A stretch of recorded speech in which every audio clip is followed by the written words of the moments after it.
Welcome to Chai and Chapters Club. I'm your host, Sahana Carpenter. Chai and Chapters Club is a platform where we focus on highlighting and celebrating books by South Asian and other BIPOC authors. Today, I'm interviewing author Nina Sharma about her book called The Way You Make Me Feel. I hope you enjoy it. So, Yeah. can you tell us more about your book? Yeah. I mean, it's me and Quincy's story. It's Mm-hmm. a love story between the two of us, an Afro-Asian love story. I'm South Mm-hmm. Asian, he's Black American man, and it's about us coming together and variety of things we encountered as we grew more intimate, fell in Mm-hmm. love, got married. And like alongside that, I I think kind of more broadly about like a history of Afro-Asian connection. Okay. And through that, through both our personal relationship and a kind of like this broader conversation, I want to have a conversation through the book of like what allyship is, specifically allyship from the margins. So, what was your journey like while you were writing this book or thinking about writing this book and throughout the whole, writing process? Yeah, so it, from start to finish, from like starting the idea, I started it, uh, right around the time when Quincy and I got engaged. So that's Mm-hmm. like 2011. So I, Okay. been working on it on some level since then. But Right. Okay. with a lot of breaks, like I was also Yeah. working on like, am I going to be a writer or am I going to go to med school? I like never Right. took a Right. medical class, but in my consciousness, coming from like a lot of doctor family, I was like, maybe I'm going Yeah. to do it. But like, Yeah. still like having this ambivalence about committing to a writer's life, having that journey that I had started like already working on the book. And then like, so my journey into writing this book was also kind of parallel with the journey of me committing to a writer's life. And it took me, and then by 2013, I was in an MFA program and I started to more kind of, I still wasn't quite only working on this book, but Hmm. I just started to explore um writing similar themes in my Mm. program. But it took me it was like the very last semester of my program where I wrote Hmm. the title story. And like to back up a little bit, I'll just say like it's really like Quincy and I meet cute, so to speak, if we're going to Hmm. keep using the rom-com metaphor. It's Yeah. our meet Yeah. cute. I'm all for that. Yeah. Yeah, and like as I experienced it, so the meet cute is like me, Quincy was like my friend's friend and our Hmm. ride to a party. And I remember Hmm. walking out and immediately being like intrigued into this guy. But then I saw Hmm. on the back of his car a sticker for, like how college stickers are on cars. I saw a Right. sticker for Brown University. Okay. And that's where I went for a year before I dropped out for a nervous breakdown. And Right. as soon as I saw that sticker, I was like, I'm falling for this guy, but oh, I guess I'm out of the running. I guess I can't pursue it. And it like broke my heart. Hmm. And Yeah. that's where I was already with my that's where I was at the time with my nervous breakdown, with my mental health. I felt like so much shame that I couldn't even talk to myself about it, let alone Yeah. talk to anybody else. So I thought it would just like cancel me out from dating him. But I always say like lust one out. Like I just wanted to like jump this guy to the bone. And I like lust like somehow like bypassed my shame, my stigma, and like forced me to like, open Hmm. up my heart first to myself as I was Hmm. opening up my heart to this other person. Hmm. So that was like the story of me like breaking my own silences around mental health.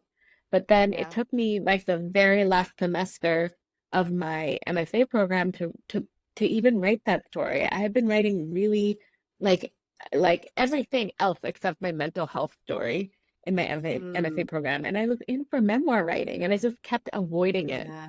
And Yeah. it took me that last semester to finally take it on. And that's the whole Wow. story into itself. But yeah, that's the journey of me writing that title story in particular. Yeah. And from there, kind of like the book emerged. The book ends up being both, Quincy and my story, but also this story that I'm telling you now, like Mm-hmm. self-expect acceptance and Mm-hmm. both of us coming to sort of a a new sense of self through meeting each other. Yeah. That's awesome because mental health is, as you know, it's such a taboo in our culture as South Asians. Yeah. And people don't want to talk about it. People, kind of just think it's not a real thing sometimes. And so I really appreciate you bringing that aspect of yourself Yeah. into this story as well, because it all makes you. You're not just, it's not just a one dimensional story. It's kind of like a multi-dimensional story. So I think it gives the story much more depth because of Thank you you. exploring that side of yourself. So it to me, some of the most touching parts of the book was about when you were talking about your mental health. So that Thank really resonated you. with me. So I really appreciate you doing that. Yeah. And how did you pick the title of this book? I'm curious to know. Yeah, I picked this from, again, that comes out of the title story, but Quincy and I met shortly before Michael Jackson died. So when I went down there, we're going down for a 4th of July party, but like Michael Mhm, Jackson was playing everywhere. And mhm. yeah, so we got to talking. Like one of the ways we flirted of the first time we met was like flirting and talking about Michael Jackson Yeah, yeah. songs. We both are of the same age and generation, so we both grew up in a time like where MTV still played music videos. But on another level, the title was really important to me because of the word feeling, the way you make me Mhm, feel. And I think when it comes back to mental health, you mhm, know, I think a big part of again, being a South Asian person in America, a first generation person, mhm, um, is like really navigating this process of assimilation into white mhm, America and really navigating like the stereotype of the model minority. mhm, And Quincy also deals with this in some way, like how, I think about the model minority is playing off of the stereotype of the Black American problem minority.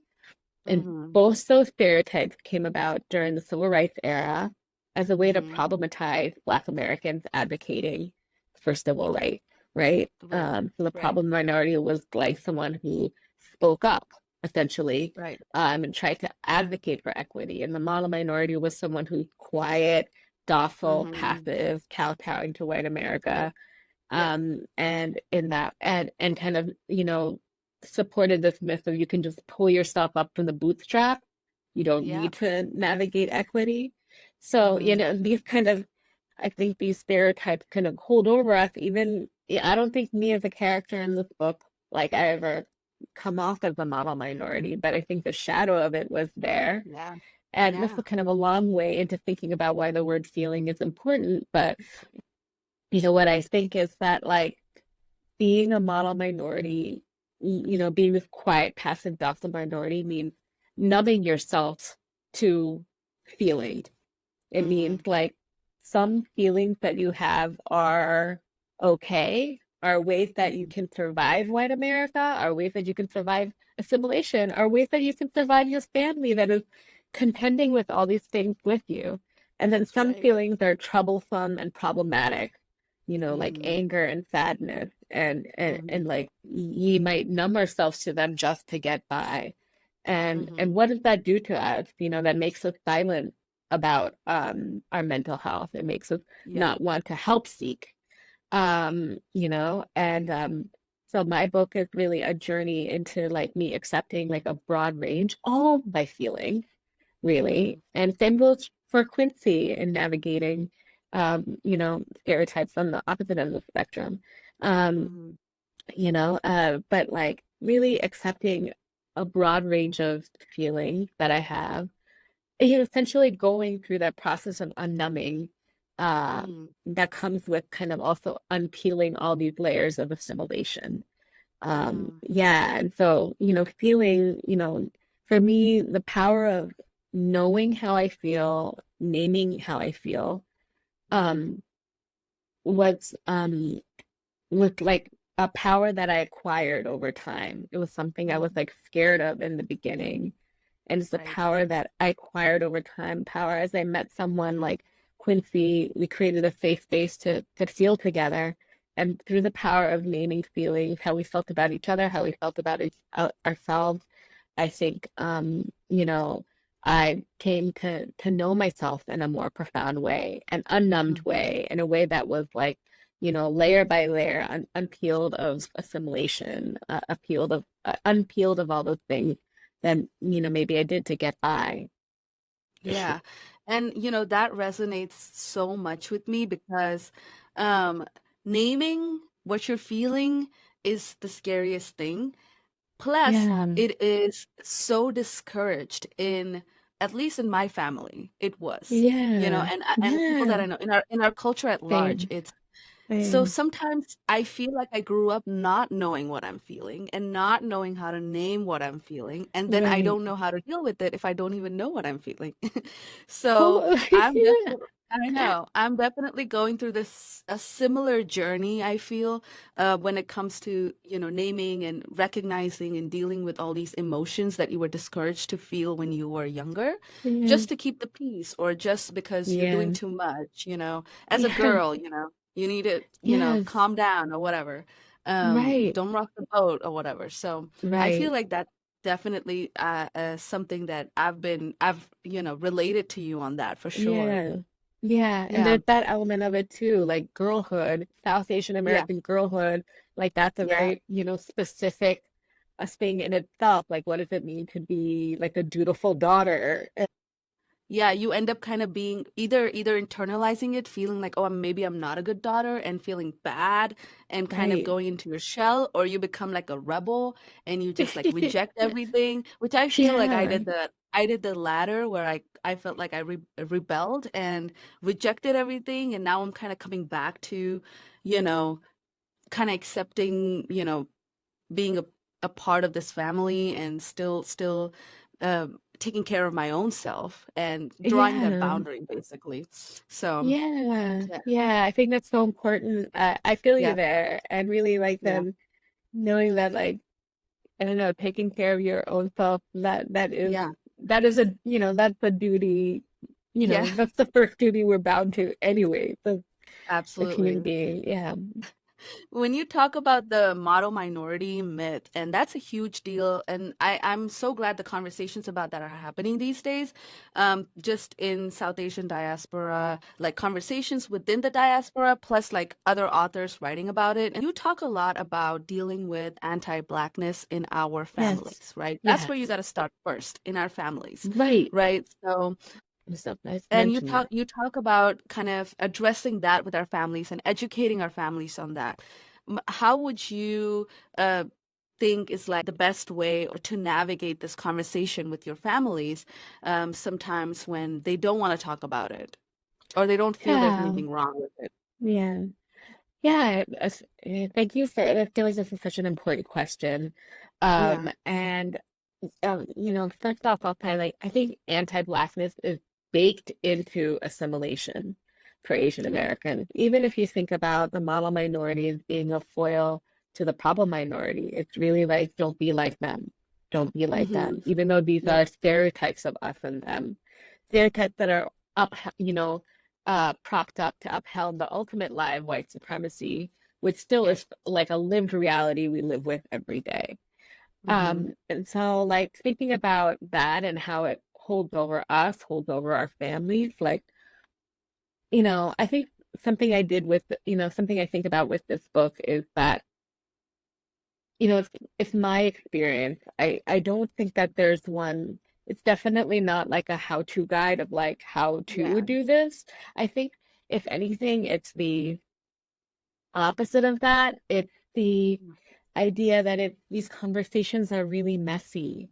They're really Hmm. imperfect. They don't follow like an Instagram infographic. And Hmm. they require, more. It requires, there is an essay in the book where I talk about this is how can you talk about interracial love without talking about the loving? Yeah. And it's set around the time of uh, George Floyd's murder, at the hands of Mhm. the police officer Derek Chauvin. Um, but, at that time, I talk about this in the essay. There's, whole conversation going on around me, like we need to talk about to our parents about racism. We need to talk about, Mhm. and I didn't realize how triggered I'd be by that Mhm. comment. But I had been married then for 10 years, and Mhm. it really hit me. Like I Right. have been talking about to my parents about racism, and it Yeah. doesn't follow all the things that everyone is reading on Instagram right now. It's messy. It requires, I think, more than this is what I know about Mhm. racism. This is what I can pull off my shelf about racism. It requires us talking about our trauma, Mhm. like the kind of interpersonal violences, hurt that we've caused each other, like as Mhm. a family unit, and like go Mhm. go there first, Mhm. go there as much as like what you know and what you're pulling from outside the home or from your own education, from your own experience. I think Right. the important thing also is to go into like the questions and hurt you might have about each other, and Mhm. how does getting messy and coming to like personal reckoning with like what's going on with us as a family unit, how can Mhm. that help us move towards a better understanding of racial justice in general? I think that was my experience. That's Mhm. just an experience I chronicle in that essay. And, generally it's the story of the book, thinking about Right. meeting Quincy. I have an essay in there, in my book called Jersey Jaru. It's a play off Mhm. of Mississippi Masala, that iconic Yeah. Mira Nair movie. But it's like, Yeah. in that essay, I talk about like me telling my parents for the first time about Quincy, and then saying like, what will my relatives think? Right. So Yeah. That was a big thing. Yeah. that was the big thing. So I had Yeah. been talking to them, Yeah. about racism in these ways that were Mhm. bigger than like reacting to a certain moment in time. Right. No, you're The good. thing that I wanted to say is that like Yeah. these conversations are messy and imperfect. And I think in Mhm. that way they mirror allyship. Allyship is not about getting things right or wrong. I think doing that Yeah. gets you a little bit dead in the water. It's an Yeah. ongoing act. It's a Mhm. act where you're just constantly like really in the process of learning things together. So if you can let yourself get messy, and also like, let yourself go there into other corridors of like personal experiences together with your family that feel equally important as having, feel equally important, if not are like more tied to racism than we realize. I think Yeah. that's the important thing. Yeah. Agreed. And you bring up Yeah. such a great point is we don't even talk about our own conflicts in our families. We kind of Yeah. just move on. We kind of just gloss Yeah. over things. Yeah. So when Yeah. we're not having those um deeper conversations about our own conflicts, it's kind of harder to bring up these other Yeah. questions. No. And I Yeah. feel like it's all related, like you said. It's all related. You have to talk about those deeper conflicts within your family unit. Yeah. And thank you for that thoughtful answer. Yeah, that's definitely something I haven't thought of before. So I appreciate you saying that. How do you approach the balance between sharing personal stories and experiences, but also respecting the privacy of your family and your loved ones? Because this is a memoir. It's about you. It's Yeah. about, your life. But there has to be that balance, right? You can't be The- saying, spilling all the beans. So how did you Yeah. navigate that Spilling all experience? the spilling all the Yeah, chai into the yeah, chapters. exactly. Um, I think, a couple things here. Something that I thought about a lot is,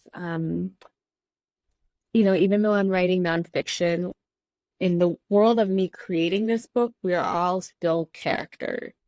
Yeah. And I say this to my students a lot, the more specific we can get into the nuances of our lives, the more specific we can get into the shading of our character, Mm-hmm. um, more broadly, Mm-hmm. our stories resonate.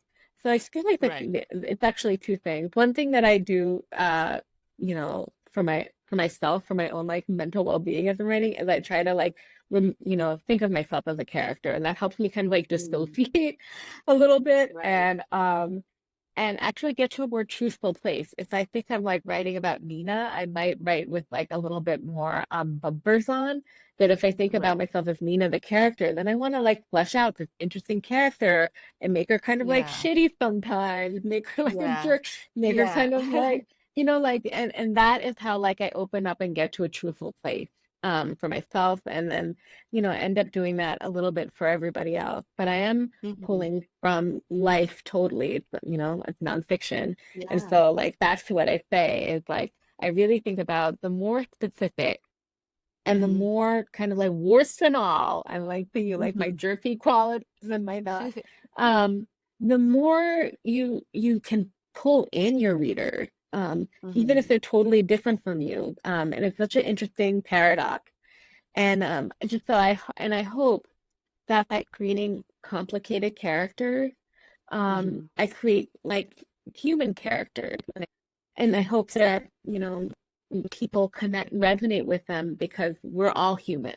We're Yeah. all worth and all human beings. And I think those are, Absolutely. when I started Absolutely. my MSA program, I think I wrote stories where like Quincy and I are doing great. And like, nobody wants to read about a Yeah. couple like that. And Yeah. once I started to share the stories that are like, fighting over dishes and stuff, then those people like, man, I Right. go through that too. And I realized like, Yeah. oh, like you have to share everybody, like all sides of you. That's what really touches people. That's what really Hmm. means something to people. And so Agreed. I hope I created characters that people are rooting for no matter what. I I love had this that. essay out. Yeah. I started to really feel like the power of that. I wrote this essay, Shithole Country Club, which is in the book, Yeah. and it was Oh, yeah. featured in like, and it's about me and my father, and it was featured Yeah. in the roundup that the Asian American writers did of teaching Asian American literature after 9/11. And some teachers Mm. talked about what they teach, and the teacher said that this is a story about a Trump hating daughter and a Mhm. Trump loving father and how they Wow. can love each other. And I thought like that is the point. Like that is the Yeah. point of creating. Like I hope I created these complicated but loving bonds. Yeah. Hmm. There were many times where I decided like this is my story to tell and this is someone else's story. This is Quincy's story. There's stuff about Ah. him the dreadlock story. Yeah. There's stuff Yeah. in Yeah. there that's not in there that it's like, oh, this is Yeah. his side of the story that Quincy and I even tossed. That's his story to tell. And I made Yeah. that, that's usually a decision that I make as a memoir writer. What is my story? What's their story? Yeah. Yeah. That part of him cutting off his dreadlocks elicited like a physical response in me, especially when And your it's, oh, parents that's said the, your parents said that, hey, we're not going to show a picture of him until he cuts his hair. yeah, And yeah, for Black Americans, like hair is so much tied into their identity. yeah, And so that, as you correctly said in your book, you said that it was kind of like a violence, right? It's yeah, it it's is. almost like they're requiring him to do something that is almost comes across as violence. His family, on the other hand, his parents also talk about his hair, but that doesn't come across the same way, right? Yeah, But right. our side, like your family side, saying that it Yeah, definitely comes across that way. And so that one, I exactly. feel like that story was so powerful. That was part of it that made me want to know more about the behind the scenes of you guys. What did you guys talk about? How did you guys, navigate that conversation? Or how did he come to the decision of actually going ahead and doing it? Yeah. All of that is, as you said, like his story, I guess. So we gotta wait Yeah. for Quincy's book to come Yeah. out. Spoiler alert. That's so funny. I always tell him that he needs to write his classback memoir. And the Exactly. platform one would be Michael Jackson's other song, "Wanna Be Starting Something." So it'd be like, Yeah. Nina, what? It'd be say it's a clapback memoir. "Wanna Be Starting Yeah. Something." It would Um, be interesting. Definitely, it would be interesting to know what went on in his brain when he heard that from your, yeah, mom. So, but that yeah, was a very powerful part of the story for sure. And you touched upon something earlier about what will my relatives say, and that ties yeah, into this his hair story as well. And I right. feel like that brings this South Asian culture of secrecy so Oh, much. yeah, It's everything is about performance, everything is about appearance, right? right. And you really are molding your life to what other people are seeing, what other people Yeah, are going to say about your yeah, decisions or whatever happens in your life, from getting yeah, into a good college to getting a job to getting that promotion to whatever it might be, even to who you're dating, right? It's right, all right. about what will my relatives think, right? To Yeah, a point, it's not even two relatives, it's about any person in the community. yeah, When you talk about your parents sending you to a psychiatrist who was a South Asian man, yeah, and then right. they tell you, like, yeah, go to him, but don't tell him anything. And I'm like, what's the point of going to a psychiatrist but Literally, not telling him anything, right? that And that's just paradox. Yeah. exactly, and that's just like the, it's the whole curation of your life Yeah, to it's not authentic. It's not that's authentic. And that's yeah, why I feel it's so important. This book is so important, and other books like this is so important because it kind of shatters that. It shatters yeah, that illusion of the model minority yeah, person. It yeah. shatters that illusion of us having really perfect lives and having like Right. no issues, no conflicts.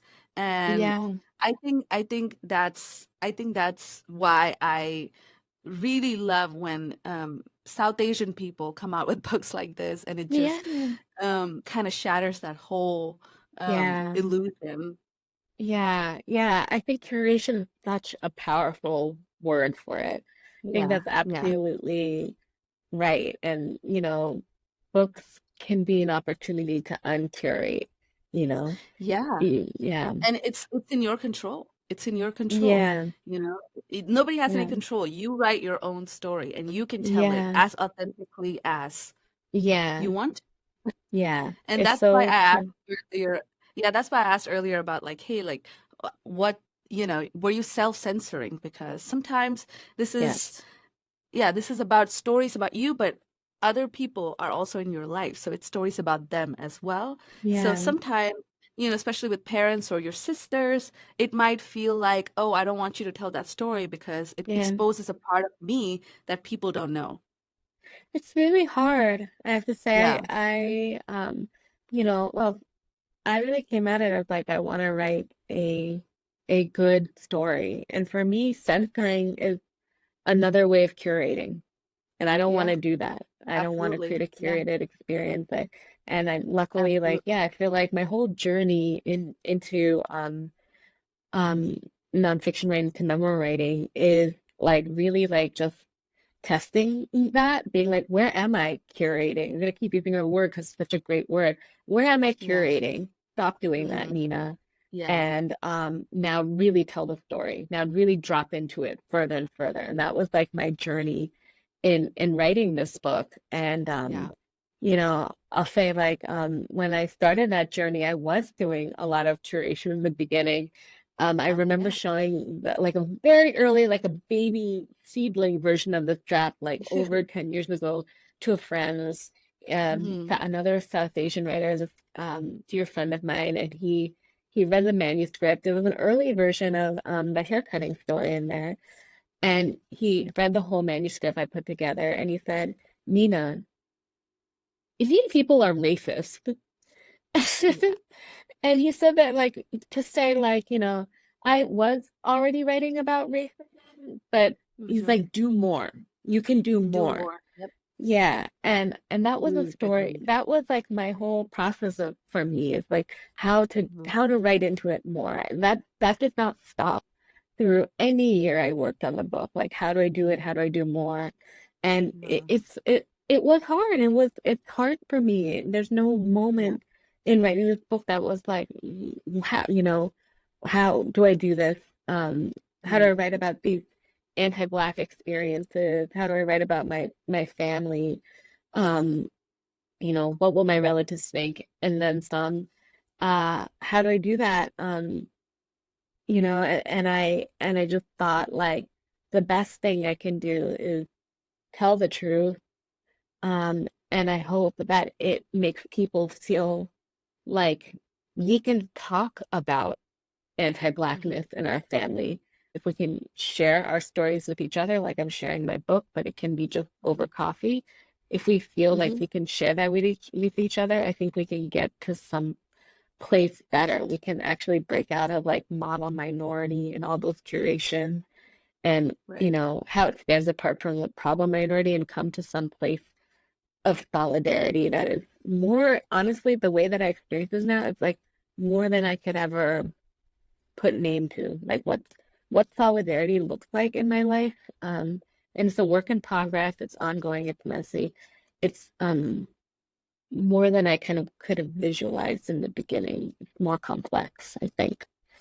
Yeah. Yeah, and I feel like your book is definitely a testament to like authentically presenting yourself, your own life, your own struggles, your own biases, but also Yeah. shedding like a compassionate light on it because there's Yeah. no nothing comes out of like shaming someone, right? And Yeah. anti-blackness in South Asian culture really goes back when you really dig deep, it really goes back to self-rejection and Yes. self-loathing, right? Yeah. So it, Yes. it, it it cannot be solved Yes. by shame. It cannot be solved by shaming Yeah. our families.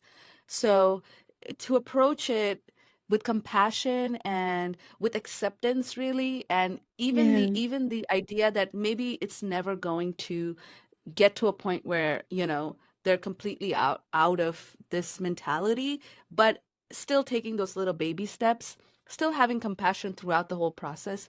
I think that's really important, and you've shown that in your book really well. Thank you. That was so well Yeah, said. I think that's so yeah, true. Like yeah, absolutely. that's why that's what I hope with my characters. Like I keep calling them characters, but like the way that I depict everybody is that, we're working through our exactly what you said, our own personal, you Yeah. know, struggles, offense, self-hatred, Mhm. shame, like it's all bound up. It intersects.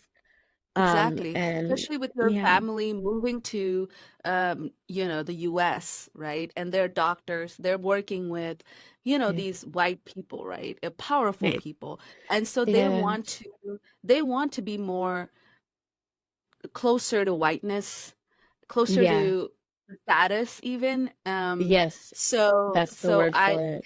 Mm. Yeah, it's all, and you talk a lot about caste in your family too, and Yeah, especially in South Asian culture in general. So I feel it really goes back to all of those yeah, um very ingrained mm, values in our culture. I mean, it's so yeah. ingrained, especially in our parents' generation. Point like casteism is something that I try to kind of slowly like accrue Mhm. like a conversation that like builds through the book. And really Exactly. like it's profound connection, with Caste and race. anti-Black racism. Yep. Yeah, Yep. yeah. The interconnection between caste and race. Did you have like a moment when you're writing this memoir where it challenged your preconceived notions of race or identity or love? Yeah, I mean, so many times it was like the process of writing this book was like also challenging my own blind spots, Mm-hmm. channeling my own internalized racism, Mm-hmm. thinking about all that stuff to tell the story. So I was constantly going through these moments of epiphany. Like I just didn't like all of a sudden it wasn't solved when I got my book contract. I was just like Okay. I was still. I was still learning and growing, and that's all in the book. Yeah. It's all for me like a beautiful part of nonfiction writing. And I always say, like, for me, the goal as a nonfiction writer is to get to a point in the story where you can like see like past your blind spot. You located a Mm-hmm. blind spot, you can name it, and you can like push past it, and it just happens every time I write something in a different way. And Yeah. that's like specifically thinking about an essay, that one that you talked about, sacrifice, about Quincy's haircutting. I think Mm-hmm. that one to me felt like it just like continually like knocked me off my Mm-hmm. feet as I wrote it. Thinking in Sacrifice, I'm thinking about like my parents and their insistence on Quincy cutting his hair and feeling that comes from a racist place. And then, but I often conflicted, I want Quincy to cut his hair. Is it because I think he Yeah. needs a change, or is that my racism? And then ultimately, it's Right. Quincy's decision. It has nothing to Yeah. do with us, you know? And so Exactly. I'm juggling all Exactly. those things, and not to give anything away, but like you asked them that question, like surprised you about love. And I Mm-hmm. feel like it's a little bit giving away, but like, then just seeing him, I'll leave the scene up, but like seeing him having cut his hair, and I like burst out into tears. Like I still don't, that feeling of love from that moment I've never experienced that before. I've never, Wow. that was a moment of love that I still can't articulate. I guess Right. literally still chokes me up. That's so funny Um, because I told yeah, this story to my husband, and he's black. He's a black man too. And yeah, he yeah. was like, the only thing he said after he heard that was, wow, that's love. And when Really? you, yeah, he That, literally, that's funny. that's the only thing he said. And it's so funny you said that that's the moment you felt the most loved too. So, Yeah, wow, what a profound moment, and what a great way yeah. to to like And tell that I feel story. like, You did a really good yeah, job. it was like love and heartbreak. Like, and I think it's Yeah, like that's what it is, where I'm just like, I can't absolutely. believe he Both. did that. And I think that Yeah. is love, though. Like, love is a feeling that kind of like hurt your heart at the same time you feel it. Yeah. And yeah, but I Yeah. appreciate you sharing that with I appreciate you sharing Yeah. your both that way. Yeah, my Oh, book that yeah, way. absolutely. Absolutely. Well, I'll ask you one last question. Yeah. Um, Looking back on your journey of writing this book, you said that you've been writing this book for a long time, or this book has been in progress for almost a decade, over a decade, right? Yeah. Yeah. So, what advice would you give to someone who is navigating interracial relationships and also questions about identity and belonging in 2024, like today? What Yeah. advice would you give to someone? Um, I say like relationships uh are kind of like a key part of it. The the there's the character of me, there's the character of Quincy, but there's the character of our relationship. There's like a third Mm-hmm. entity. And Mm-hmm. one part of writing into just, I guess this is just writing into relationships in general, is just honoring Mm-hmm. that. But I think there's something even more profound in that when you talk into writing about interracial relationships, because our stories are necessarily both political and personal at the same Mm-hmm. time. It's Right. about Black and Asian human Mm-hmm. relations historically as much as it's about our relationship. Mm-hmm. And I think just to be open and curious about that, Mm-hmm. insisting on those connections, pursuing those hunches, how like the personal and political are connected, like go Mm-hmm. for it, go towards it. That was one of the things I thought about through watch Mississippi Masala. Yeah, I still As haven't watched that. I need to watch that. oh my God, do it tonight. I Make it know. movie night. I need Ivana, to. I and need like to. tell me When you about were it. We talking need about it in that. the book. Yeah, when you were talking about it Yeah. in the book, I was like, "Oh my gosh, I really need to watch this book and Yes, watch this tonight. movie." Yeah, Like seriously. I, Like, oh my I God. will. I will. Yeah, and then I so will. we should talk about it. But like that movie is Yeah, like, I'm saying it because that movie really lived that I feel like it's still there's nothing like it in terms of like so it really relevant. Yeah, gets to the point of like and writing into an Afro-Asian relationship yeah, is both it's destabilizes the tropes of a rom-com. That movie is so right. deeply political as much as it's a love story. And Hmm. and those things do and can go together. And the more and Mm-hmm. more I brought them together in this book, the more I Mm-hmm. felt like I didn't know how to describe it, the more myself I felt on the page. Mm. It's like, kind of Wow. like when you kind of Yeah. like drop your shoulders, like you're just like, it's just Yeah. like the more myself. So like explore those hunches, explore how the Mm. relationship make you think about human relations, in particular Afro-Asian relations. Thank you so much for sharing about your book. I did say that the last question was the last question, but I do have one more question. Oh my God, go for it. I have a And I last and I ask question. this I ask this of everyone that I meet who I know loves reading books and writing books. What is one book that you wish everybody would read? Yes, I Any have book. mine. Yeah. Um, I have mine. It's Camilla Aisha Moon's Starshine and Clay. It's a book of Okay. poems and Okay. the late and great Camilla Aisha Moon. And it's about Black woman's body. In particular, she thinks about she writes through her own body, experience with fibroids and so much more. Every poem in here feels like it shoots right into you, Wow. in ways that are in the ways that you sit with forever. I can't recommend it highly enough. And they're beautiful, they're funny, they're fully embodied. Her writing in particular made me feel emboldened from writing from the body. There's a lot of also just like body in this book, I have Mm. to say, Mhm. bodily fluid, sexy Yeah. body, jumping on bodies, going back to wanting to jump on something, but also like getting to know yourself through your body, like the scar on my Mhm. back.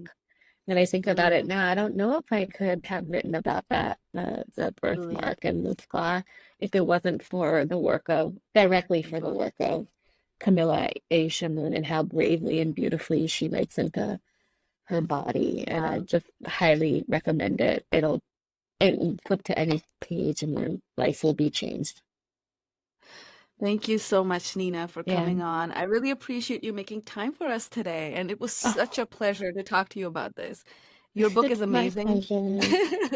Thank you Thank you so so much. much. Thank you for watching my conversation with Nina Sharma. I hope you enjoyed it. I'll link her book below in the description, so be sure to check that out. Until next time, happy reading.